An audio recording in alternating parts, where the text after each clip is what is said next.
欢迎来到新兴消息频道，请订阅频道，所以大家不要错过当天最热门的新闻。我们今天的时事通讯包括以下内容：白鹿的将计就计，让跑男节目组彻底被打脸。如果要说到最好看的综艺节目，那跑男必须是可以排上1号的。自从有了这档综艺节目的那一刻开始，观众就疯狂追不停。当然，对于很多观众来说，在国内还没有引入跑男的时候，大家就在看韩版。现在也有不少人在坚持。在跑男这档节目进入到国内市场之后，真的是一下子就点燃了整个综艺行业。没多长时间，这档节目一下子就成为了综艺节目的巅峰。试问在当时那个年代，只要是家里有电视或者是通网的，谁不看跑男呢？换句话说，如果要是你不看跑男，那就是跟不上时代，跟不上潮流。不管是在同学之间还是同事之间，茶余饭后你都插不进嘴的。只要提到跑男，那不得不提的就是撕名牌。想当年节目爆火的时候，线下有多少人在玩这个游戏？说的难听点，撕名牌算是一个统治性的游戏。不知道大家有没有发现，不管是什么游戏，只要好玩，很多综艺都会跟风去玩。然而，撕名牌这个游戏是从来没有流传到其他综艺节目的。不管是版权问题还是什么原因，同类型游戏也是比较少的。因为撕名牌这个游戏是独一份的，以至于观众一直都非常喜欢看跑男，每期都期待撕名牌。这么多年来，撕名牌这个游戏可以说是以各种形式出现，每次都非常精彩。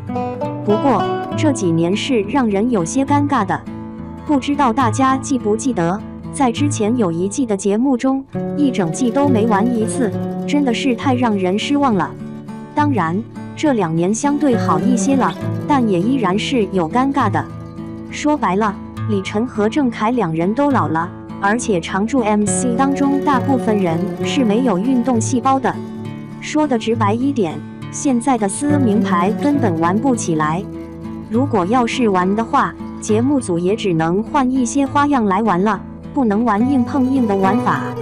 虽然现在的跑男已经沦为跑男不跑的尴尬状态了，但节目的收视率却一直都不差。尤其是在嘉宾阵容稳定之后，节目的热度和收视率也就越来越好了。相信大家也看到了，每一季的每期播出之后，收视率基本都是冠军。现在的跑男能取得这样的好成绩，必须要归功于这些常驻嘉宾：李晨、郑恺、沙溢、周深、白鹿、范丞丞、宋雨琦、张真源，这样的配置可以说要人气有人气，要搞笑有搞笑。李晨和郑恺2个人可以把老粉吸引住，沙溢、周深、白鹿、范丞丞4位都能用自己特有的方式带来无穷的笑点。至于宋雨琦和张真源2个人，真的是把流量这一块直接拿捏了。有了这样的阵容之后，节目又怎么能不爆呢？在这几年的节目中，跑男基本上每一季都会玩好几次的剧本杀。在最新一期的节目中，剧本杀又来了，但这次是让人尴尬的。白鹿的将计就计，让跑男节目组彻底被打脸。这次周深不在，常驻嘉宾一共有7位，飞行嘉宾有2位，一共有9人。这次的剧本杀游戏9人中，一共设定了4位坏人。实话实说，当我看到这个好人和坏人的比例之后，我心里想的就是坏人优势太大了。当我看完整个游戏之后，才发现，果不其然，坏人方简直就是拿到了天牌，说是必胜都不为过。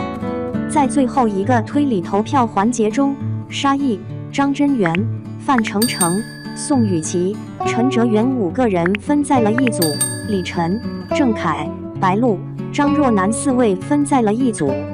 通过之前的已知条件可以知道，在5人组里共有3个坏人，而在4人组中有1个坏人。实话实说， 9个人里4个坏人，这个游戏的好人方基本上就没有什么获胜的可能性。换句话说，这次的游戏设计是有缺陷的，可以说非常不合理。尤其是在沙溢决定完名牌之后，坏人方就更有优势了。按照正常逻辑来说，坏人自爆基本上就是必输的，但这次的游戏坏人自爆之后更容易赢了。当沙溢自爆之后，直接去找4人组那边的队友，只是他认错了队友，以为白鹿是队友。当白鹿被坏人方误认为队友之后，他便决定将计就计，去和坏人方一起商量策略。表面来看，白鹿伪装成坏人这一招玩得还挺好的，实际上对坏人方来说就是小儿科。尽管沙溢、张真源、陈哲远3个坏人对白鹿都深信不疑，但最后一个坏人张若楠的内心却跟明镜似的。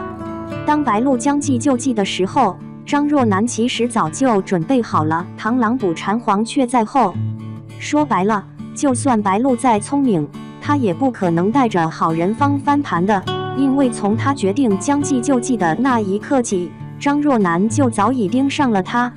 看完这次的游戏之后，我真的想问一下节目组，有没有觉得很打脸呢？既然是一个游戏，那好人方和坏人方是不是都应该有赢的可能性呢？在这次的游戏中，好人方赢的概率基本上为0，除非坏人方在同一轮投票中全部都把黑水放进去，但这是绝对不可能的。特别是当白鹿被误以为是坏人的时候，白鹿不仅没有打入敌人内部，好人方也没有得到任何优势，可以说对坏人方一点影响都没有。在这样的设定下，这个游戏对好人简直就是一种羞辱，因为不管你多聪明，那都像是跳梁小丑。其实这个设计只要稍微改动一下，就会让整个游戏变得更精彩。比如，节目组可以在4人组和5人组中各安排2个坏人，这样就能大概率提高好人的胜率。试想一下，要是4人组有2个坏人的话，白鹿将计就计肯定会非常刺激的。当有了2个坏人之后，每一个坏人看到白鹿将计就计都不敢确定白鹿是好人还是坏人，这样的话推理就会变得更加烧脑。一旦白鹿成功，那游戏结果就有悬念了，这就会更有节目效果。真心希望节目组在后期设计游戏的时候能多上点心，不要老玩这种不公平的游戏。或许有些观众会说，这期节目必须是坏人赢才能绕回主题，其实这一点大家完全不必担心。不管是好人赢还是坏人赢，节目组都是可以绕回到双生花和2为1这个主题的。坏人赢是毒死一朵花，好人赢也可以杀死一朵花，这个是可以随便说的。这些年来跑男动不动就会玩剧本杀，当然不可否认，有些剧本杀设计的确实不错，公平性和推理线索等方面都做得不错。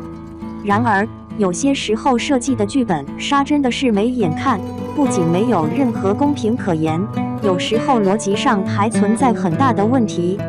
这一季一共玩了2次剧本杀，每一次都是坏人方有着极大的优势。真心希望节目组能好好研究一下剧本杀应该怎么设计，要不然真的是太让人尴尬了，大家觉得呢？